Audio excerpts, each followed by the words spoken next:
Ang dahilan bakit pag umaga ganito nayupi yung upper radiator hose.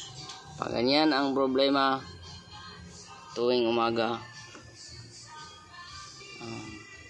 dahilan yan is radiator cap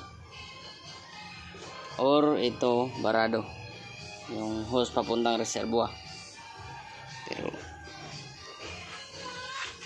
I think hindi, so wala bugan o hindi bara ang hose. Ang problema niyan dito sa radiator cap yun.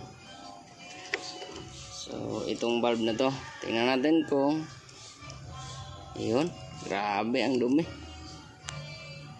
hindi na maka try natin linisan to kung makaya pa.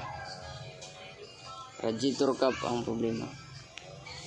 Ang main cause is hindi pa nagpalit ng coolant, sobrang kalawang. So i-flush out ang radiator nito at check itong radiator cap or papalitan. Yun po, cleaning and flushing ng radiator cooling system, at possible pa palitan ng radiator cap kung kinakailangan.